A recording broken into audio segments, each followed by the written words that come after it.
decades preceding the Second Boer War, there had already been no shortage of conflict between the British and the Dutch settlers of what is modern-day South Africa.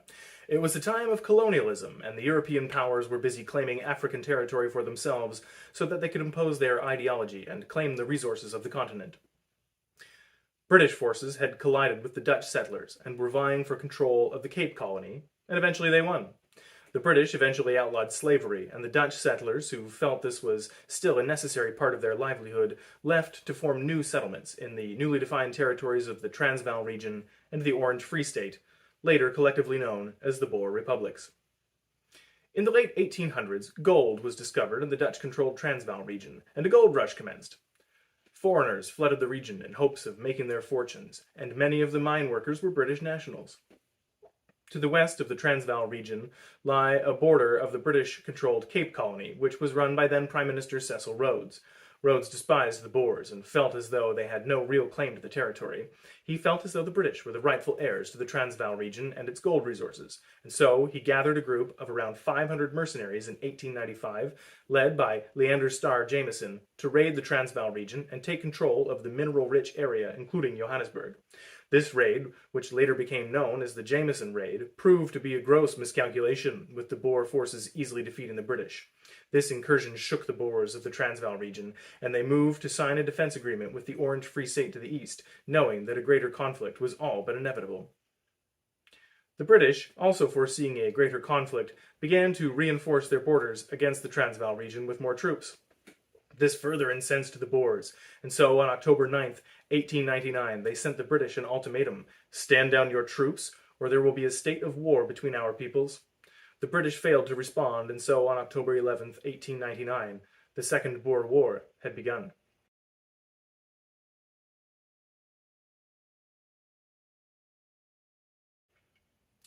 The Boer fighting force was comprised of approximately 60,000 militiamen. Lacking formal training, they were highly skilled marksmen and horseback riders. This meant a formidable but largely unorganized cavalry force. Despite their lack of formal military training, they were well equipped and galvanized by common cause, a defense of their territory and way of life, as well as disdain for the British. The British, for their part, were the dominant force around the globe, with the British controlling territory on every continent except Antarctica. They were a highly structured, well-trained, well-equipped, and battle-tested military force with seemingly endless resources at their disposal. Though, despite all of this, they were not prepared for the rapid movement of the Boer forces. The Boer forces quickly launched a three-pronged attack. They would strike the British rail town of Mafeking to the west in an attempt to cut off British supply lines, the town of Kimberley south of Mafeking, where British troops were stationed, and then the town of Ladysmith to the southeast, where the largest contingent of British forces were stationed. The British forces at Mafeking, under the command of General Robert Baden-Powell, were instructed to mount an invasion of the northwestern tip of the Transvaal region, but, with the knowledge that the Boers may attempt to take control of Mafeking, Baden-Powell remained at the garrison to defend against the advancing militia. The Boer militia arrived late in October 1899 under the command of General Piet Cronje, and, with their greater numbers and superior firepower in the form of field artillery guns, quickly laid siege to the British town of Mafeking. After the success of the initial siege, and feeling as though they were in control of the situation, General Cronje took the bulk of his forces and broke off to join the fight against British forces in the town of Kimberley. The Boer militia now had General Baden-Powell and his men under siege in the garrison at Mafeking, and all they had to do was wait them out. General Baden-Powell knew that this situation was not in his favor. Supplies and food were running low, and he knew that he could not keep this defensive position for long. Adding to this stress, Baden-Powell had no artillery to combat the Boer forces with. They were essentially helpless inside the garrison.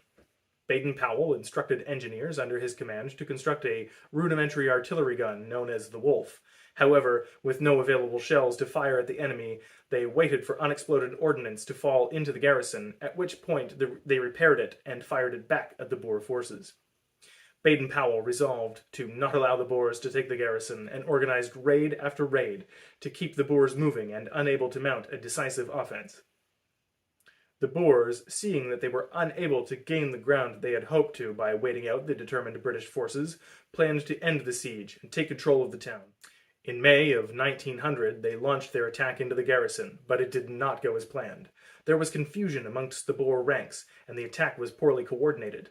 This gave the British, with their much greater tactical expertise, the opportunity to thin out the troops of the Boer militia, and when British reinforcements finally arrived on May 16, 1900, after landing in Cape Colony months earlier and advancing toward their besieged towns, the Boers were defeated, and the siege was over. General Robert Baden-Powell was celebrated as a hero of the British Empire for his efforts.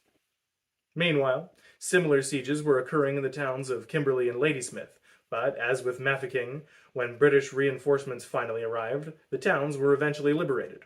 Boer forces suffered large defeats, and the stage was set for the British to launch their counteroffensive into Boer-controlled territory.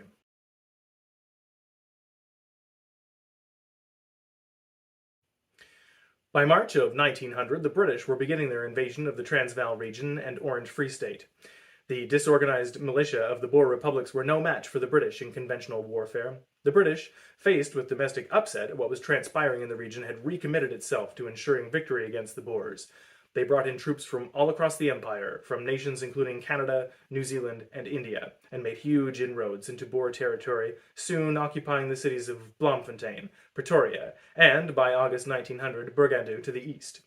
By the fall of 1900, the conventional Boer forces had all but been eliminated, and with much of the Transvaal and Orange Free State under British occupation, the Brits were confident enough to claim victory. The war was over, and they had won.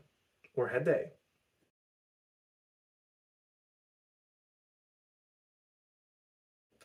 While the British were busy celebrating their victory over the Boer Republic, the remaining Boer forces were making other plans. Knowing that they had no hope of defeating the British in a traditional military theater, small groups of the remaining militia began conducting raids on British supply trains, destroying bridges, and ambushing small groups of British troops. This tactic of guerrilla warfare would quickly become the standard among the ranks of the remaining Boer militiamen for months to come. Given their intimate understanding of the terrain of the Boer Republic and their excellent skills on horseback, the Boer fighters had now brought the conflict back into the spotlight for the British.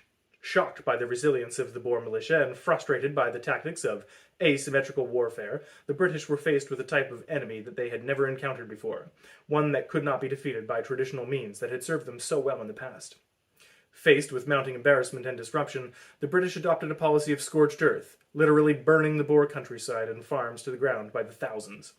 The British expected that this would leave the remaining Boer forces with nowhere to hide and resupply themselves. In addition to this, the British erected barriers all across the countryside connected by blockhouses, essentially pillboxes, where they could spot and shoot Boer cavalrymen who were trying to make their way across the barriers.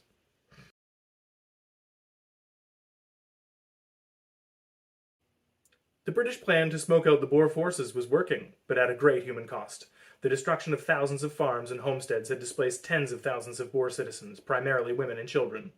To combat this problem, the British, now occupying and in administrative control of the Transvaal and Orange Free State regions, erected refugee camps to provide food, shelter, and medical care to the displaced Boer population. Refugee camps in names only. These were actually de facto concentration camps, complete with poor accommodation, lack of food and sanitation, overcrowding, and fraught with disease.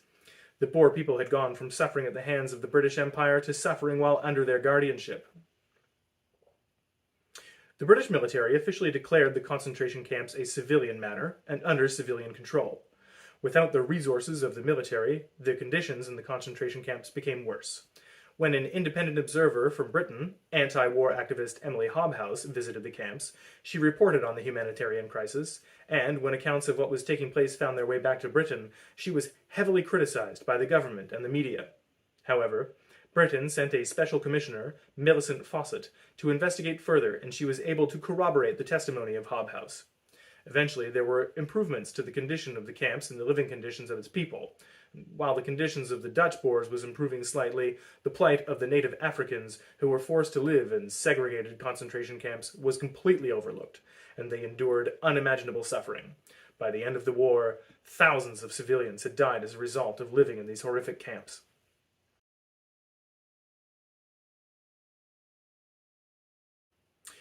As the months carried on and the conflict continued, the war-weary Boers had had enough. Unable to sustain a meaningful conflict and concerned about the well-being of their countrymen, the last of the Boer forces surrendered in May of 1902. The Treaty of Vereeniging was signed on the 31st of May, 1902, and despite losing the war, the Boers were treated with respect by the British, being offered money for reconstruction, protection of the Dutch language, and eventually self-governments. The Boer War was over.